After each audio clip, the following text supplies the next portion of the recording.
저는 오늘 요한계시록 3장 14절에서 22절까지의 말씀을 가지고 내가 열심을 내라, 이와 같은 제목으로 함께 말씀을 나누겠습니다. 세상의 일도 열심히 하지 않고는 무엇을 이룰 수가 없습니다.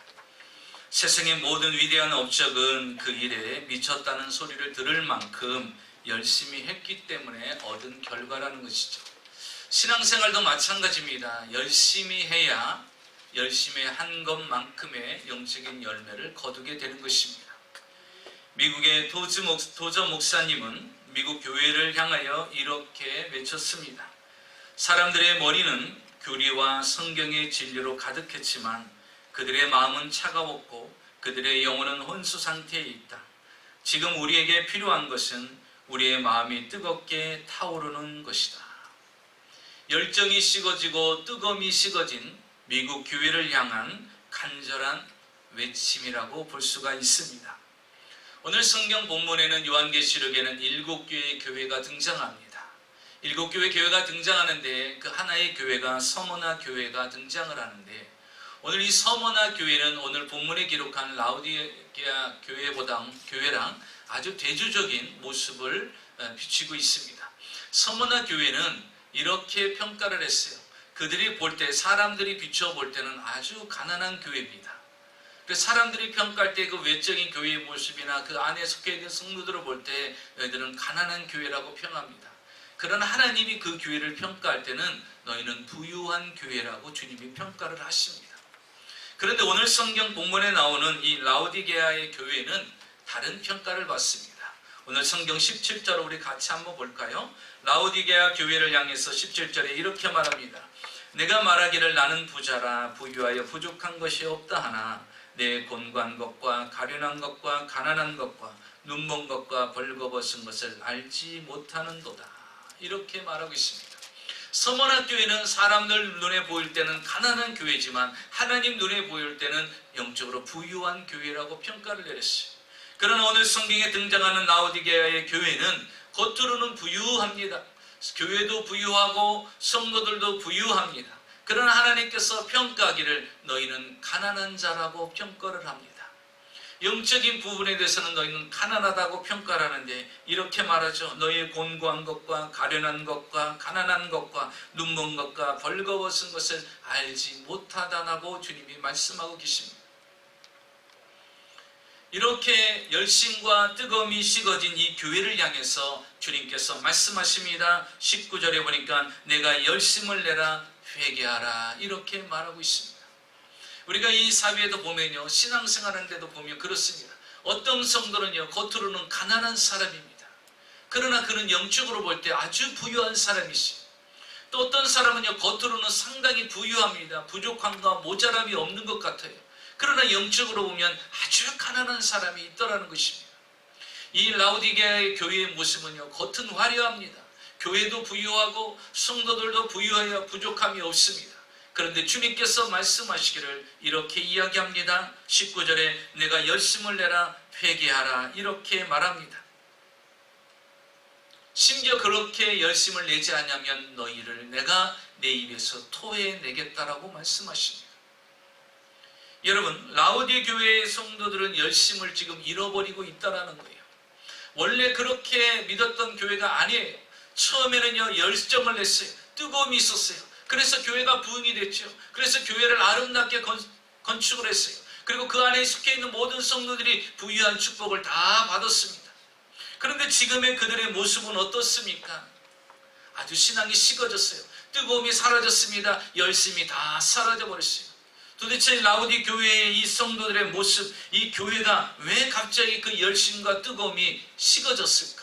왜 열정과 뜨거움을 잃어버렸을까? 오늘 성경을 말씀을 통하여서 그들이 왜 식어졌고 그 식어진 이 라우디게아 교회를 향해서 하나님이 영적인 처방전을 내리는 것이 오늘 성경의 내용을 담고 있습니다. 자, 그러면 라우디게아의 교회가 왜 열심을 잃어버린 이유가 무엇일까?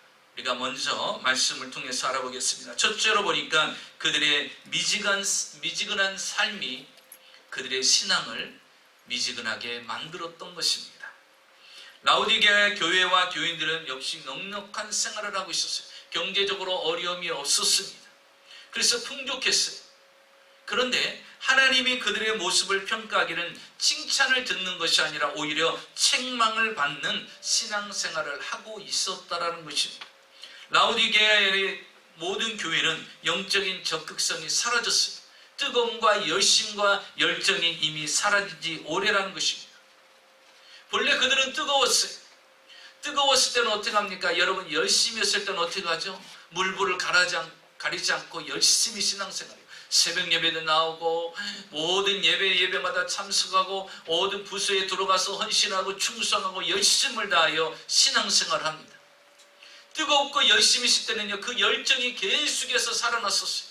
그래서 헌신하고 수고해도 힘들고 피곤하지 않고 입에서 원망과 불평이 나오지 않습니다. 그런데 어느 순간부터 이 열심과 열정이 식어져 버렸어요. 게으르고 나태해지고 말았던 것입니다. 어떻게 해서 이런 열정이 한순간에 게으름으로 바뀌어질 수가 있었을까? 라오디게아 교회는요, 이렇게 된 원인을 성경 17절에서 찾습니다. 17절에 그들은 말합니다. 나는 부자라 부유하여 부족한 것이 없다. 자기 자신에 대한 잘못된 평가를 하고 있습니다.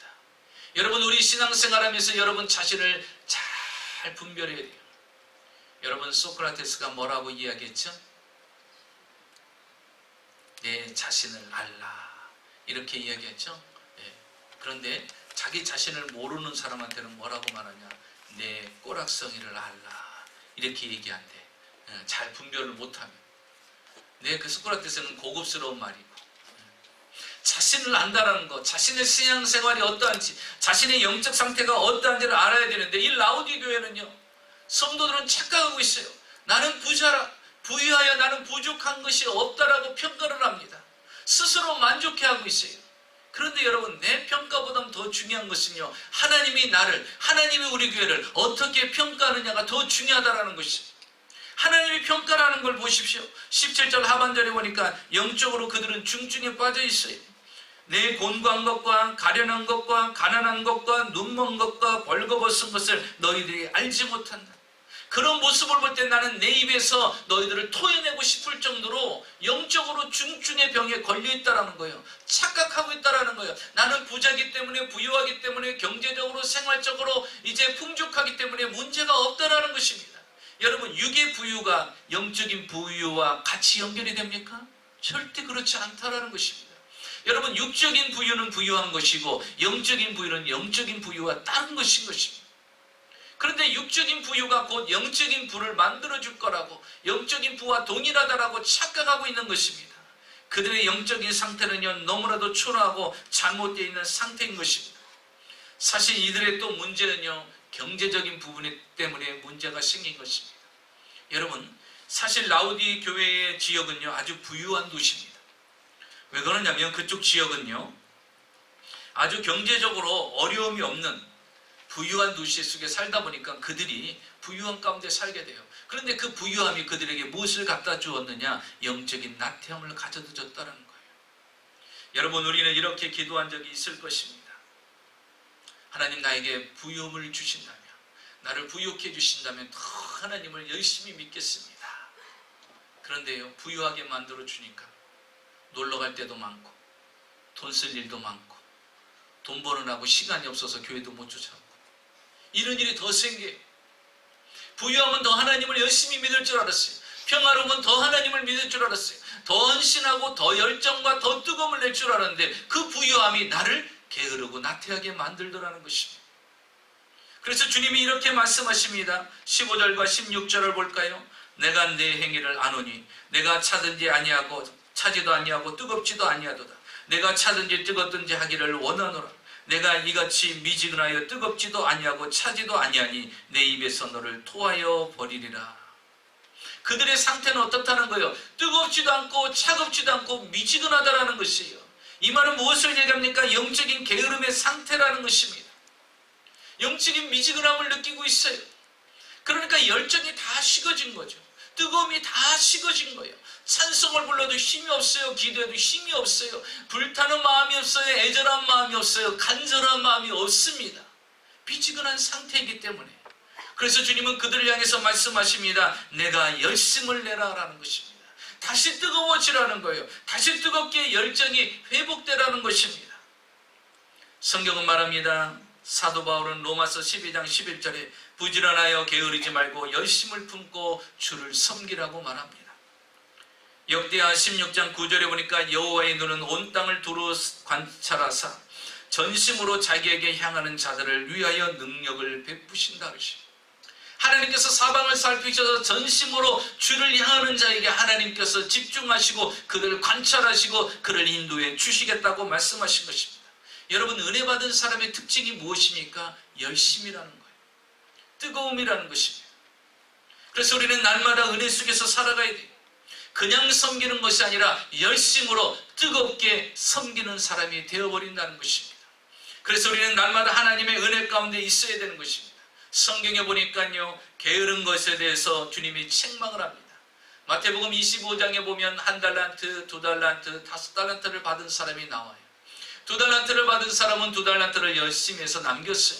5달란트 받은 사람은 5달란트를 가지고 열심히 해서 5달란트를 남겼습니다. 그러나 1달란트를 받은 사람은요, 그걸 가지고 열심히 하지 않았어요. 땅속에 묻어두고 하나님은 심지 않은 곳에도 거두시는 분이라고 착각하고 거기에 묻어둬 버렸어요. 그때 주님께서 오셔서 그것을 다 계산을 합니다.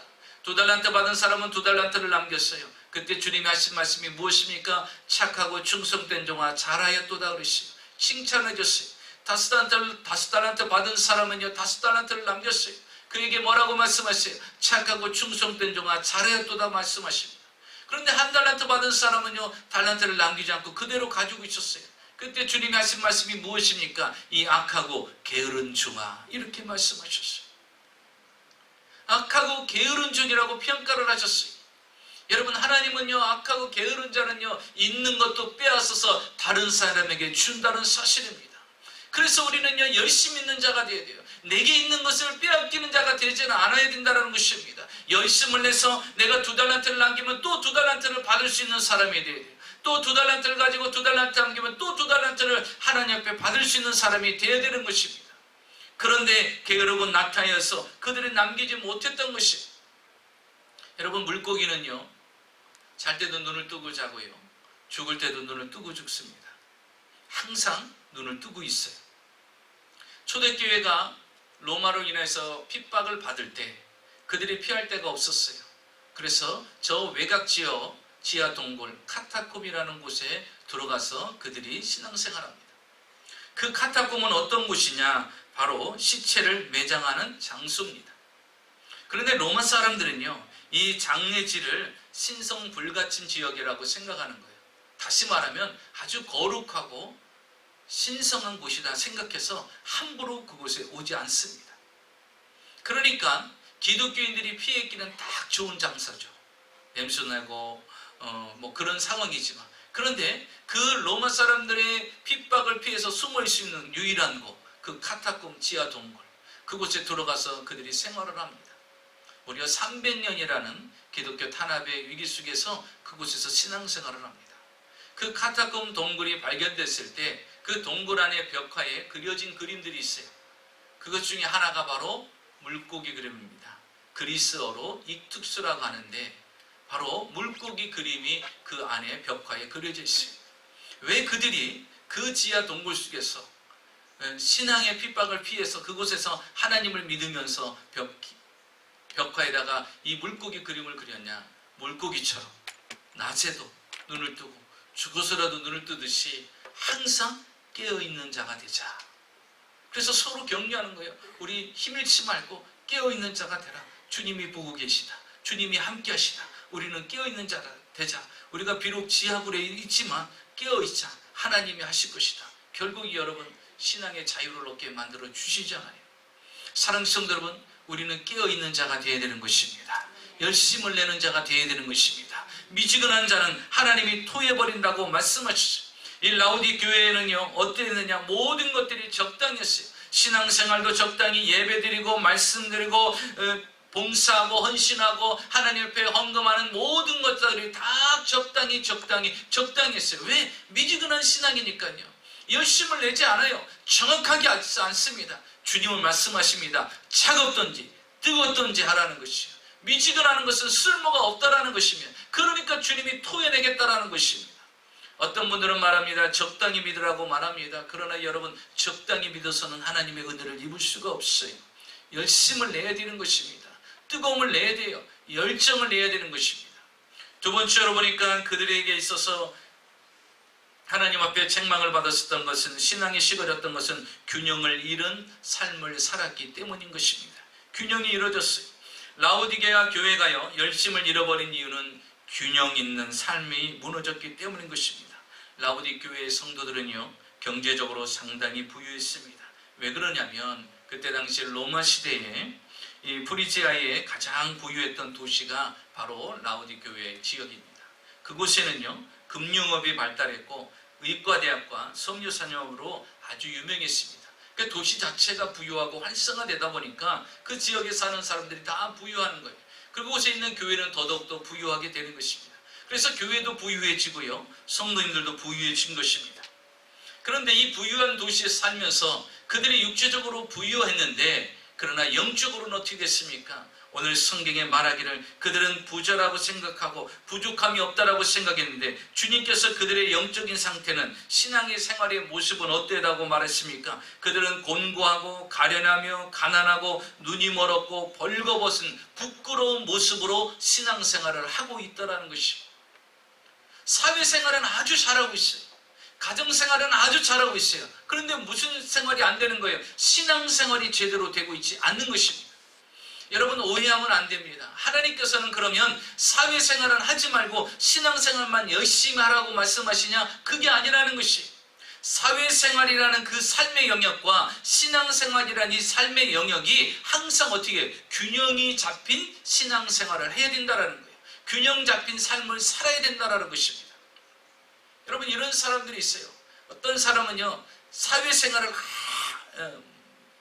열심히 합니다. 사회생활을 아주 열심히 하는데 어느 정도 열심히 하느냐? 사회 직장생활, 또 비즈니스를 하고, 그리고 가정생활 하는데 인생의 90%를 거기다 다 쏟습니다.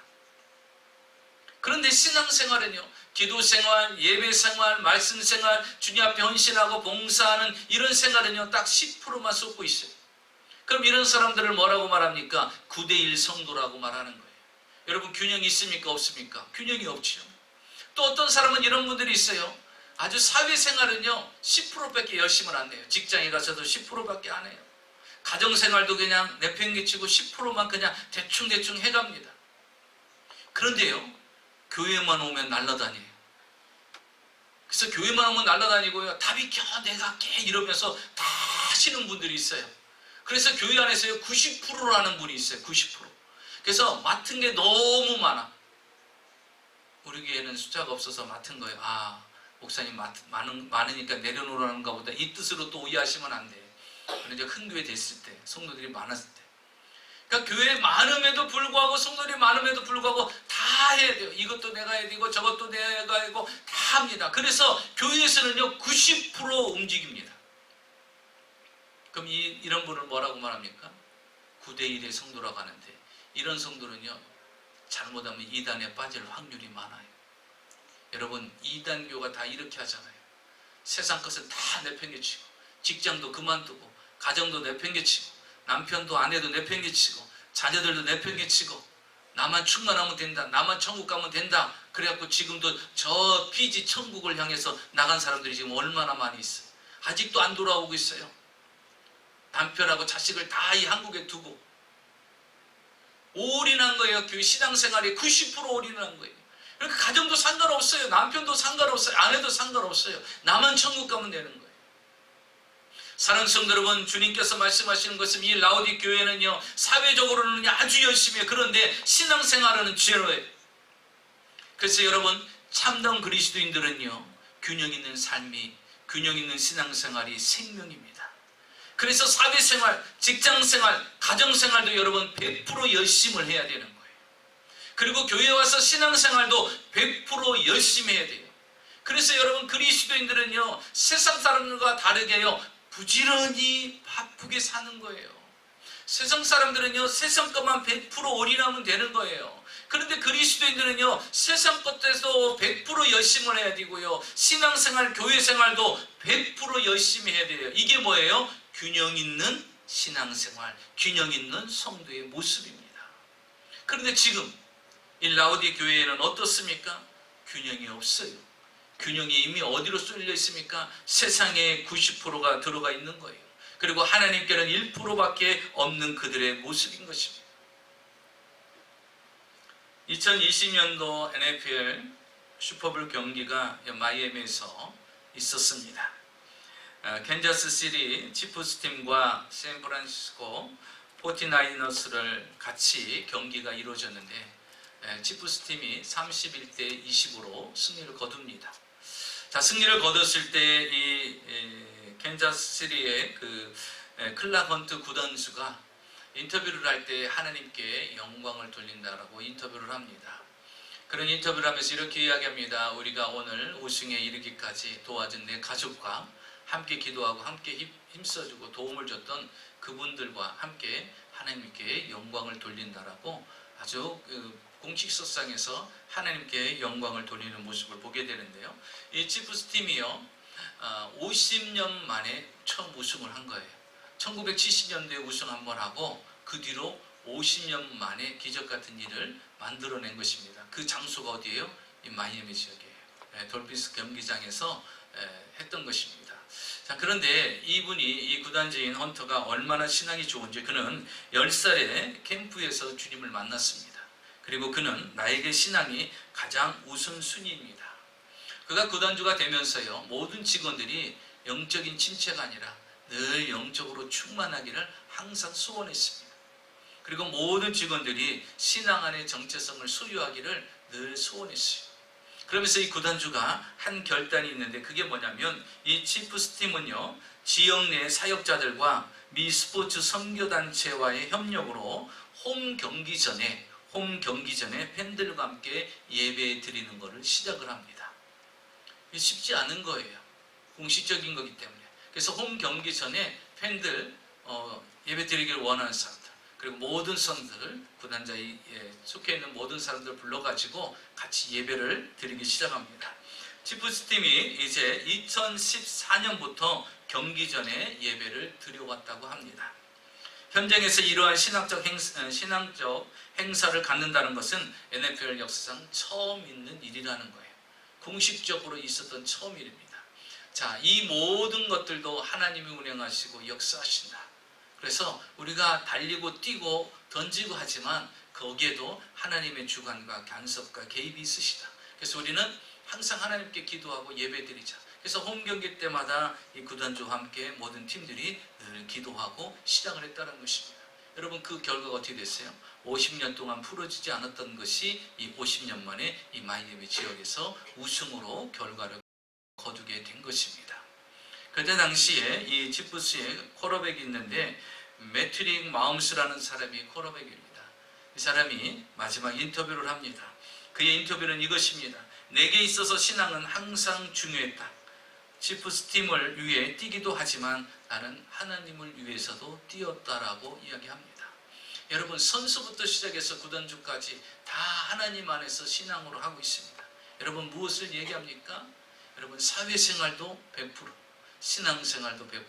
여러분, 신앙생활 따로, 교회생활 따로, 가정생활 따로, 사회생활 따로가 아니라 이것이 균형이 잡힐 때 우리 신앙이 흔들리지 않고 미지근하지 않고 차갑지 않고 뜨거운 자로 바뀌어질 수 있는 것을 믿으시기 바랍니다. 그래서 우리는 균형 있는 신앙생활을 해야 돼요. 한 축에 치우치는 자가 되어서는 안 된다는 것입니다. 세 번째로 보니까요, 그들이 이렇게 잘못된 미지근한 신앙으로 바뀔 수 있었던 것은 바로 착각의 삶 때문에 그렇게 된 것입니다. 자, 이 라오디게아 교회의 성도들은요, 열심을 잃어버린 이유가 바로 이 착각의 삶 때문인 것입니다. 우리 17절을 한번 볼까요? 17절에 보니까 그들은 이렇게 말합니다. 내가 말하기를 나는 부자라 부유하여 부족한 것이 없다 하나 내 곤고한 것과 가련한 것과 가난한 것과 눈먼 것과 벌거벗은 것을 알지 못하는도다. 스스로 말합니다. 나는 부자라, 부유해서 나는 부족함이 없다라고 이야기를 합니다. 그게 자기 자신, 자기 교회, 자신의 모습에 대한 평가였어요. 그런데 여러분, 내 평가, 내 자신에 대한 평가보다 더 중요한 것은 하나님이 우리 교회를, 하나님이 나를 어떻게 평가하느냐가 더 중요한 거예요.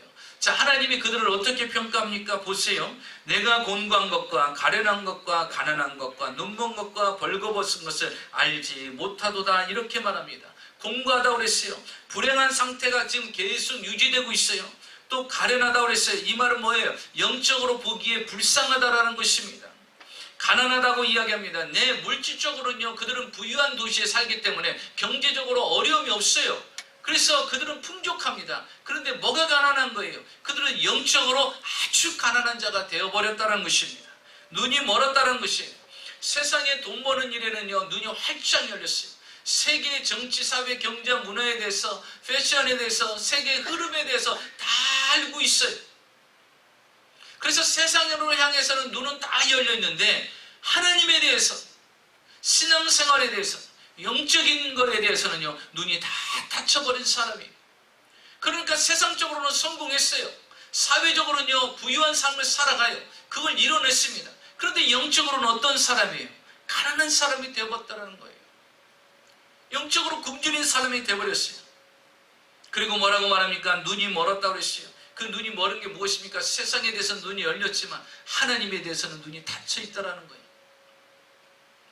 그뿐만 아닙니다. 그는 벌거벗었다라고 이야기합니다.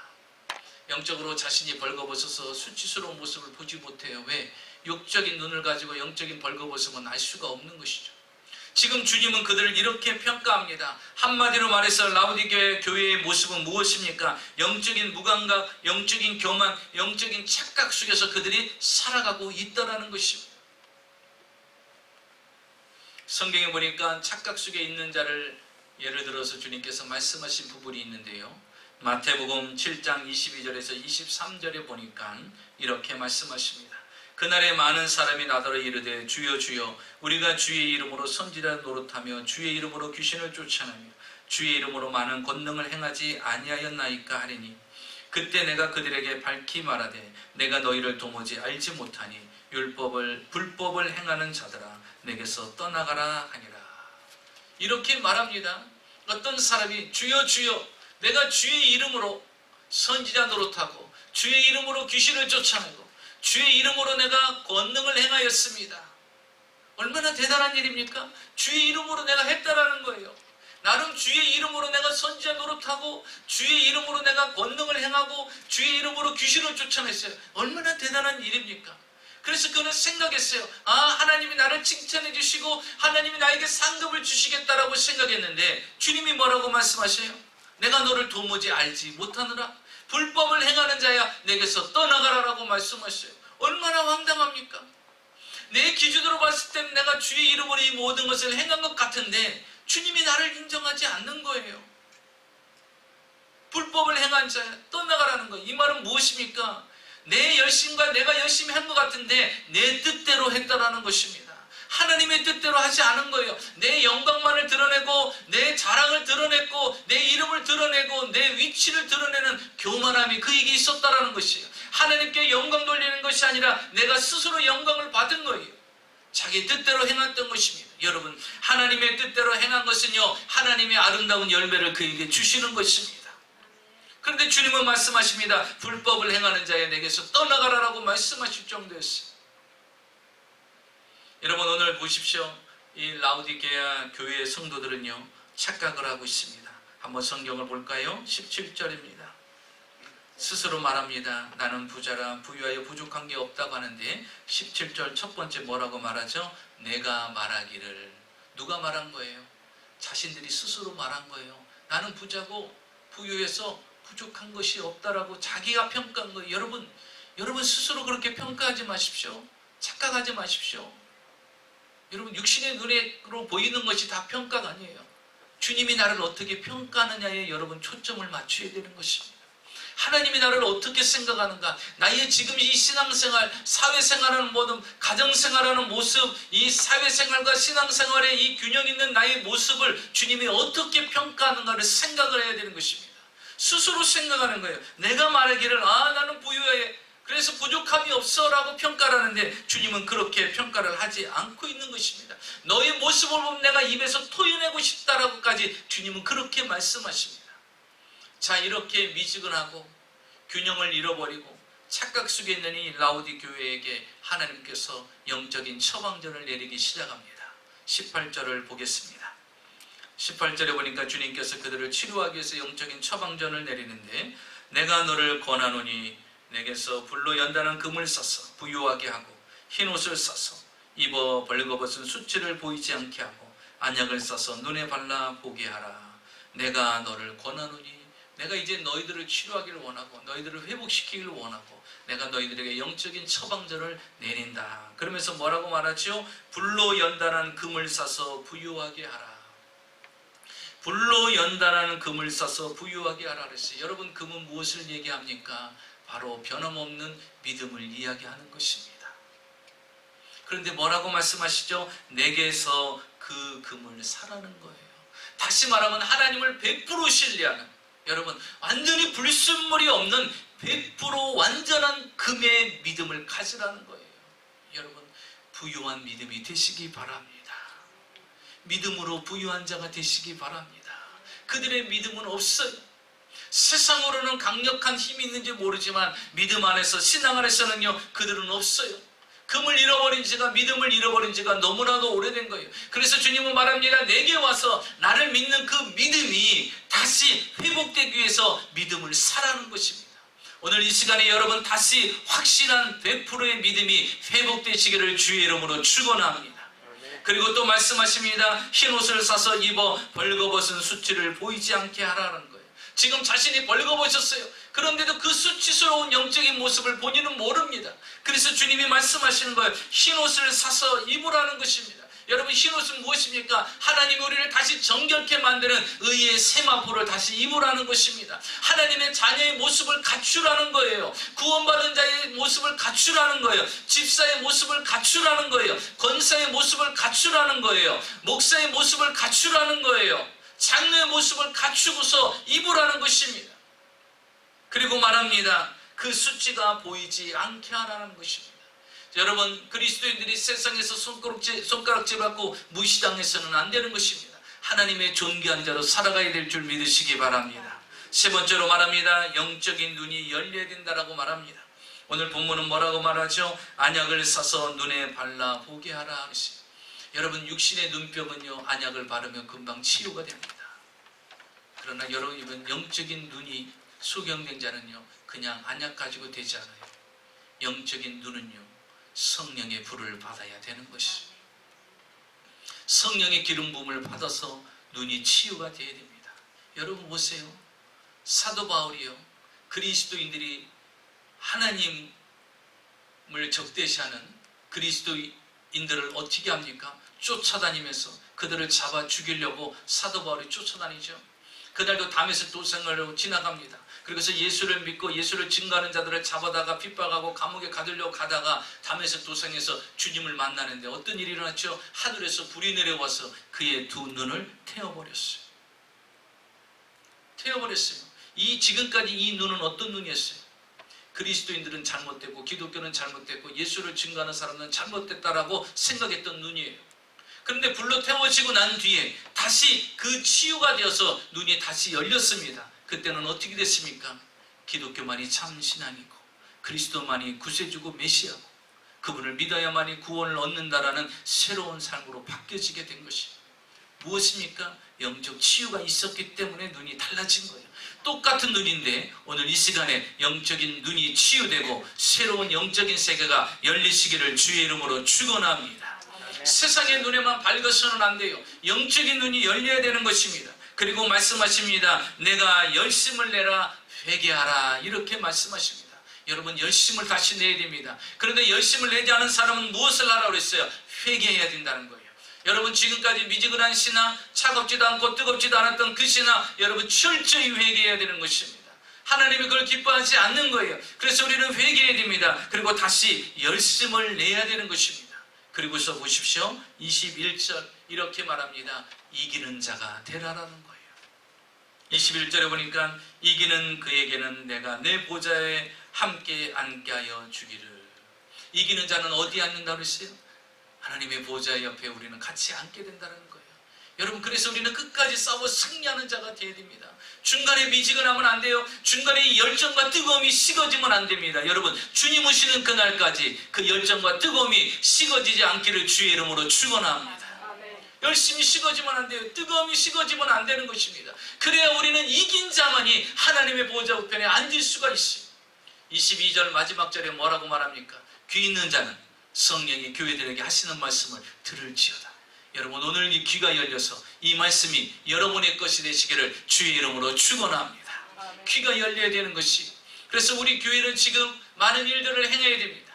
우리 교회는 하나님의 특별한 은총과 축복이 지금 필요한 시간대입니다. 그럼 우리 교회는 어떻게 될까요? 우리 성도님들은 어떻게 됩니까? 오늘 성경에 우리에게 답을 주죠. 내가 열심을 내라, 이렇게 말씀하십니다. 우리는 열심을 내야 됩니다. 교회가 다시 회복되고 우리 성도님들이 다시 회복되고 성령의 기름 부으심과 구원의 역사와 성령의 강력한 역사가 이 제단에 다시 일어나야 됩니다.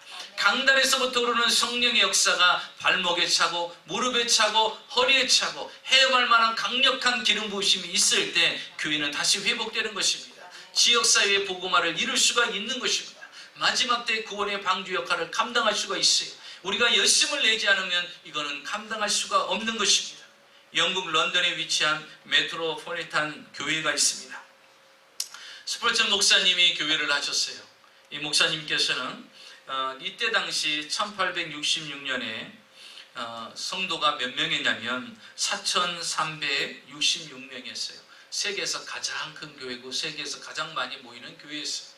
그때 그는 거기서 이렇게 말했습니다. 스펄전 목사님이, 사랑하는 형제자매 여러분, 주님을 향해서 가슴이 뜨거운 사람 12명만 있다면 이 런던의 삭막하고 고독한 환경을 기쁨이 충만한 곳으로 바꿀 수가 있습니다.